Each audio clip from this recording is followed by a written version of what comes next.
Yaani ndugu zangu, trust me, hakuna kazi ngumu duniani kama kuitetea CCM wallahi. Hey! Unajua mimi sijawahi kujua Tanzania, katiba ya Tanzania inatumikaje, lakini what I know, dunia nzima inakuwaga hivi.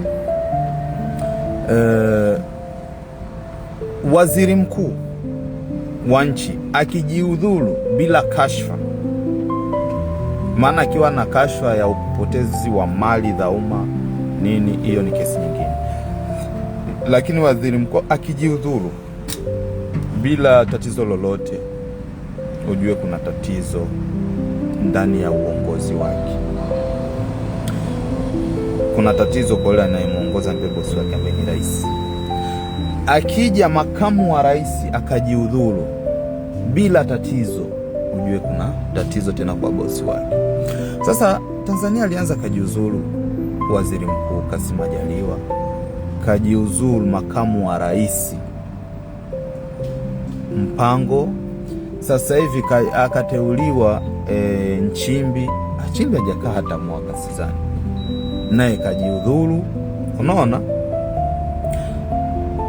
hapa kuna kasoro kisheria. Katiba zote za dunia navyojua, kwa mfumo huu ilikuwa inatakiwa rais naye ajiuzuru, kwa sababu tayari kuna mapungufu kwenye uongozi wake.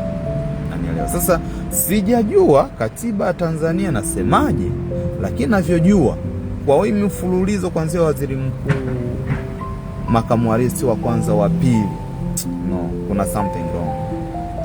Kuna kitu hakipo sawa mahali, unaona.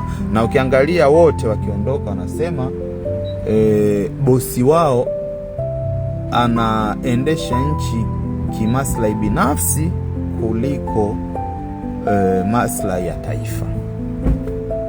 Sasa nije watu waamini ule mpango wa Rais Samia kutaka kugombea tena 2030, ina maana ndo mwendelezo au kuna kitu gani? Mimi kivyangu nilikuwa naona ni wakati sahihi wa mheshimiwa rais ajiuzulu ili kupisha watu wengine waendelee na ili gurudumu kwa maslahi mapana ya taifa. No. Ijapokuwa niweke clear, mimi sijawahi kuitetea serikali. Mimi nachokuwa napinga, na huwa napinga maandamano yanayoletwa na wanaharakati, kwa sababu yale maandamano wanaofariki ni raia wasiokuwa na hatia. Hawa vigogo, viongozi sijui nini, wapo wana amani tu. Kwa hiyo nchi inaweza mabadiliko yanaweza kaja kwa njia ya amani, na kiongozi akaona okay, mimi sifai, acha nipishe wanaofaa waiendeleze, mimi nimeshindwa. Kwa hiyo I think inaweza kawa hivyo, kwa sababu hii ni aibu.